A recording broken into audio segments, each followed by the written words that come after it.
हाय दोस्तों, मेरा नाम है जाहिद रीम और स्वागत है आप सभी को मेरे यूट्यूब चैनल में। दोस्तों, अगर आप भी यूपीएससी की तैयारी करते हो तो ये वीडियो आपके लिए है, क्योंकि मानो में होने वाला है इस साल फ्री सिविल सर्विस कोचिंग। जी हाँ, मानो में हर साल होता है सिविल सर्विस के लिए फ्री कोचिंग होती है। तो इस बार भी जो है मानो में सिविल सर्विस के लिए मतलब यूपीएससी के लिए फ्री से कोचिंग दी जाएगी और साथ में ही आपको हॉस्टल भी मिलेगा। अगर आप मानो कि इस फ्री कोचिंग में सेलेक्ट होते हो तो आपको एक तो कोचिंग मिलेगी, साथ में आपको हॉस्टल फैसिलिटीज़ भी वो भी मिलेगी आपको। तो अब इसके लिए अप्लाई कैसे करना है वो सारा प्रोसीजर मैं आपको इस वीडियो में बताऊंगा और इसकी क्या क्या एलिजिबिलिटी क्राइटेरिया है वो भी आपको मैं इस वीडियो में बताऊंगा। तो आपको ये वीडियो जो है वो पूरा देखना है। दोस्तों, सबसे पहले ये पीडीएफ मैंने आपके सामने ओपन कर दिया है। ये पीडीएफ जो है ये मानो का ही है। कुछ ही दिनों पहले मानो ने नोटिफिकेशन निकाली थी रिगार्डिंग मानो रेजिडेंशियल कोचिंग एकेडमी की। तो इस पीडीएफ में आपको दिखाई दे रहा होगा कि ऊपर नाम लिखा है मानो residential coaching academy invites application for free coaching with hostel facilities. तो इसमें आपको फ्री कोचिंग मिलेगी प्लस आपको इसमें हॉस्टल फैसिलिटी भी आपको मिलेगी।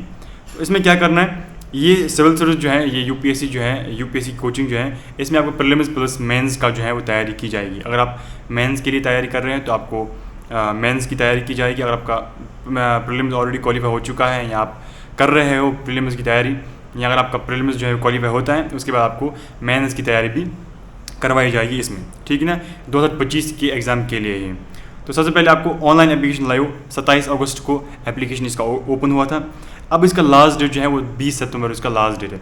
तो 20 सितंबर से पहले पहले आपको ये फॉर्म जो है वो सबमिट करना है, ठीक है ना। एंट्रेंस इसके लिए देखो, इसके लिए आपको टेस्ट दिया जाएगा, इसके लिए आपको टेस्ट देना है और अगर आप टेस्ट क्वालिफाई करते हो तभी जाके आपको मानो कि फ्री यूपीएससी कोचिंग में सिलेक्शन हो जाएगी। तो इसके टेस्ट जो है वो, इसके टेस्ट दो टाइप्स के टेस्ट हैं। एक तो आपका प्रीलिम्स टेस्ट है और इसका आपका ऐसे राइटिंग टेस्ट है, ठीक है ना। उसके बाद इसका एंट्री होगा। तो 3 टाइप के टेस्ट है। सबसे पहले इसका टेस्ट जो है वो प्रीलिम्स के मतलब प्रीलिम्स जैसे टेस्ट होगा, उसके बाद आपका ऐसे राइटिंग होगा, आपको ऐसे लिखना है, उसके बाद आपका एंट्री होगा। अगर आपका हो जाएगा क्वालिफाई तब आपके बाद उसके बाद आप जो है वो मानो में यूपीएससी की तैयारी जो है वो फ्री में कर सकते हो। सबसे पहला जो टेस्ट होने वाला है उसके 20 सेंटर्स में ये टेस्ट होने वाला है। सिर्फ मानो के मेन कैंपस में नहीं होगा, बल्कि ये 20 जितने भी मानो में सेंटर्स हैं 20 सेंटर्स में ये टेस्ट होने वाला है। मतलब कि कश्मीर से लेकर बराबर कन्याकुमारी तक आप जहाँ पर चाहते हो वहाँ पर आप मानो का ही एग्ज़ाम दे सकते हो। उसके बाद जो पेपर फर्स्ट जो होगा उसमें आपको एमसीक्यूज़ आएंगे और जो पेपर सेकंड होगा इसमें आपका ऐसे लिखना है, ठीक है ना, लाइक मेंस की तरह। उसके बाद जो थर्ड जो होगा उसमें आपको इंटरव्यू देना है, ठीक है। इसका रिजल्ट जो है वो 4 अक्टूबर को आएगा। उसके बाद 4 अक्टूबर के बाद 15 अक्टूबर से लेकर 18 अक्टूबर तक इसके इंटरव्यूज़ होंगे। इंटरव्यू उन्हीं का होगा जो लोग सेलेक्ट होंगे इसके लिए, ठीक है। उसके बाद फाइनल रिजल्ट जो है वो 21 के मतलब दौरान निकलेगा। 21 से पहले या 21 के बाद मतलब आने के चांस हैं।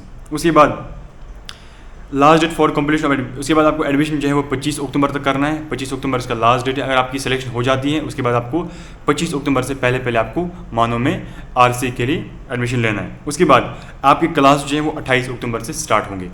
अब सवाल है कि इसके लिए अप्लाई कैसे करना है। तो यहाँ पर जो पीडीएफ जो है ये पीडीएफ मैं आपसे शेयर करूँगा। ये पीडीएफ जो है इसकी लिंक जो है मैं डिस्क्रिप्शन बॉक्स में दे दूँगा या तो मैं कमेंट सेक्शन में दे दूँगा, आप वहाँ से जो है उसको अप्लाई कर सकते हो। सबसे पहले आपको क्या करना है, इस लिंक के ऊपर आपको क्लिक करना है। ये लिंक जो है मैं डिस्क्रिप्शन बॉक्स में दे दूँगा। जो ही आप लिंक के ऊपर क्लिक करोगे तो आपको ये इंटरफेस जो है दिखेगा, मौलाना आज़ाद नेशनल यूनिवर्सिटी। तो यहाँ पर आपको दिखेगा ऑनलाइन रजिस्ट्रेशन फॉर मानो रेजिडेंशियल कोचिंग एकेडमी, ठीक है ना, आरसी या सीएससी आरसी, ठीक है। Entrance exam will be held on 29 सितंबर को एग्ज़ाम होगा 10 बजे से लेकर 1 बजे तक, ठीक है। सबसे पहले आपको यहाँ पर नाम लिखना है, अपने फादर का नाम लिखना है। उसके बाद आपको डीओबी डालनी है। उसके बाद आपको यहाँ पर जेंडर डालना है, ठीक है। उसके बाद आपका मार्शल स्टेट्स, मार्शल मतलब आपके सिंगल हैं या आप मैरिड हैं। उसके बाद आप यहाँ पर आपकी कैटेगरी डालनी है, क्या आप जनरल से हैं, क्या आप ओबीसी से हैं, क्या आप एससी से हैं, क्या आप एसटी से हैं, या अदर कोई लाइक ओबीसी होगा आपका या आपका ईडब्ल्यूएस होगा या कुछ और होगा आपकी कैटेगरी, तो आप यहाँ पर वो डाल सकते हो। उसके बाद आपके घर में कितनी इनकम है या आपके पेरेंट की कितनी इनकम है वो आपको यहाँ पर डालनी है। ईमेल आईडी भी आपको डालनी है, मोबाइल नंबर, मेलिंग एड्रेस, यहाँ पर आपको मेल का जो मेलिंग एड्रेस जो है वो आपको यहाँ पर डालना पड़ेगा। पिन कोड क्या है, आप कहाँ से बिलोंग करते हो उसका पिन कोड डालना है। आपका परमानेंट एड्रेस कौन है, जहाँ से आप ताल्लुक़ रखते हो वहाँ का एड्रेस आपको यहाँ पर डालना है, प्लस आपको पिन कोड भी डालना है। और जो मेलिंग एड्रेस जो है आप अभी कहाँ रह रहे हैं आपको वहाँ पर उसका एड्रेस डालना है। और जो परमानेंट एड्रेस है आप कहाँ से आपको वहाँ पर वो वाला एड्रेस जो है वो डालना है। ये बात आप याद रखिएगा। उसके बाद आते हैं एजुकेशन क्वालिफिकेशन में। अब आपको यहाँ पर अपनी एजुकेशन जो है डिटेल्स डालनी है। ग्रेजुएशन में आपने ग्रेजुएशन आपने किस साल में मुकम्मल किया है उसका आपको डालना पड़ेगा, किस बोर्ड या किस यूनिवर्सिटी से आपने किया है वो भी डालना पड़ेगा, कौन सी डिवीज़न आपको मिली थी, फर्स्ट डिवीज़न, सेकंड डिवीज़न या थर्ड डिवीज़न, परसेंटेज क्या रहे थे और आपके सब्जेक्ट्स क्या थे ग्रेजुएशन में। उसके बाद अगर आपने पीजी किया है, पोस्ट ग्रेजुएशन अगर आपने किया है, किस साल में कंप्लीट किया है वो डालना है, यूनिवर्सिटी कौन थी वो भी डालना है, डिवीज़न, परसेंटेज प्लस सब्जेक्ट्स भी आपको यहाँ पर डालना है, ठीक है ना। उसके बाद यहाँ पर दिखा रहा है have you appear in UPSC civil service. अगर आप पहले भी यूपीएससी के एग्ज़ाम में अगर आपने पहले भी जो है वो यूपीएससी एग्ज़ाम दे दिया है तो आप यहाँ पर लिख सकते हो यस। अगर नहीं दिया, अगर आप पहली बार यूपीएससी कोचिंग के लिए आ रहे हो तो आप यहाँ पर नो लिख सकते हो। नंबर ऑफ अटैम्प्ट्स, अगर आपने इससे पहले कोई अटैम्प्ट दिया है यूपीएससी के लिए आप लिख सकते हो, अगर नहीं तो छोड़ दीजिए आप। प्रोफेशनल एक्सपीरियंस, अगर आपके पास कोई प्रोफेशनल एक्सपीरियंस है लाइक पढ़ाने का या किसी और का, आप यहाँ पर डाल सकते हो, अगर नहीं तो ठीक है।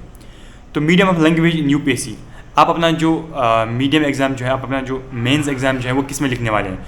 आपकी लैंग्वेज उर्दू रहेगी तो आप उर्दू लिख दीजिएगा, हिंदी रहेगी तो हिंदी लिख दीजिएगा, और इंग्लिश रहेगी तो इंग्लिश लिख दीजिएगा, ठीक है ना। उसके बाद study the opted optional subject, अगर आपको यहाँ पर लिखना है कि आपने कौन सा जो है सब्जेक्ट ऑप्शनल रखा है यूपीएससी में। आपको पता है कि यूपीएससी में जो है एक सब्जेक्ट ऑप्शनल रखा जाता है, तो आपको वो डालना है। यहाँ पर आप लोगों ने चूज़ किया होगा कि हमें ऑप्शनल क्या लेना है, तो आप यहाँ पर वो डाल सकते हैं। उसके बाद have you ever received coaching of this examination, क्या आपसे इससे पहले आपने कोचिंग ली है इस एग्ज़ाम की।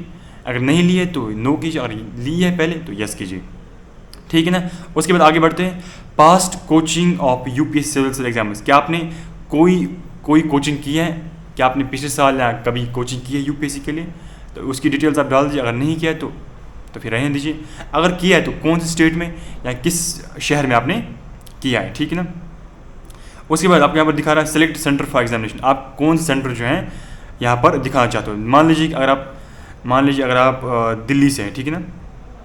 अगर आप दिल्ली से हैं और अगर आप दिल्ली में आप किसी भी जगह से हैं तो आप यहाँ पर कौन सा सेंटर आपको आएगा। यहाँ पर अभी ये शो नहीं कर रहा है क्योंकि अभी लोगों ने सेंटर जो है वो शायद उसने ऑप्शन में नहीं रखा है, तो अगर आप दिल्ली में रहना चाहते हो तो आपको दिल्ली में जो है वो सेंटर मिलेगा, ठीक है ना। आगे बढ़ते हैं, मीडियम फॉर ऐसे पेपर, आप ऐसे पेपर जो है वो किस में लिखना चाहते हो, क्योंकि मैंने आपको बताया कि मानो कि ये फ्री कोचिंग जो है आपको तभी मिलेगी जब आप 3 एग्जाम जो है वो क्वालिफाई करेंगे। एक तो जनरल स्टडीज़ का जिसको हम प्रीलिम्स बोलते हैं, दूसरा ऐसे राइटिंग का जिसको हम मेंस बोलते हैं। अगर आपका ऐसे राइटिंग हो जाता है तो उसके बाद आपको इंटरव्यू हो जाएगा। आप मेंस का जो पेपर है या आपका ऐसे राइटिंग का जो पेपर है वो आप किस लैंग्वेज में लिखना चाहते हो, आपको यहाँ पर वो ज़रूर चूज़ करना है। अगर आपकी इंग्लिश में अच्छी खासी पकड़ है तो आप इंग्लिश यहाँ पर डाल दीजिएगा, अगर आपकी अच्छी खासी पकड़ उर्दू में है आप यहाँ पर उर्दू डाल दीजिएगा, अगर आपकी अच्छी खासी पकड़ हिंदी में है तो आप यहाँ पर हिंदी डाल दीजिएगा, और आपका अपना जो ऐसे राइटिंग का जो पेपर है वो आप हिंदी में लिख सकते हो। उसके बाद आपको यहाँ पर upload your recent passport size photo, आपको यहाँ पर अपना रिसेंट पासपोर्ट साइज़ फ़ोटो जो है वो अपलोड करना है। जो अपने हाल ही में जो है कोई भी आप फ़ोटो खींच सकते हो, आप यहाँ पर अपलोड कर सकते हो। और हाँ, इसके लिए रजिस्ट्रेशन फ़ीस 500 रुपये है। उसके बाद आपको और कोई भी फीस जो है वो नहीं लिया जाएगा, ठीक है।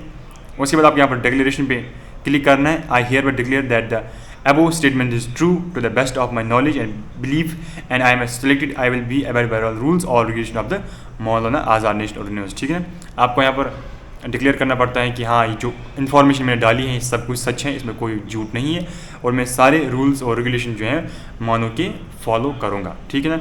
उसके बाद आपको यहाँ पर सबमिट पे जो है वो क्लिक करना है। इसके बाद आपका फॉर्म जो है वो सबमिट हो जाएगा। रजिस्ट्रेशन फ़ीस 500 रुपये है और इसके अलावा आपको कोई भी फीस नहीं देना पड़ेगा, ठीक है। तो आपका हॉस्टल भी यहाँ पर मिलेगा, रहने की कोई आपको दिक्कत नहीं हो जाएगी।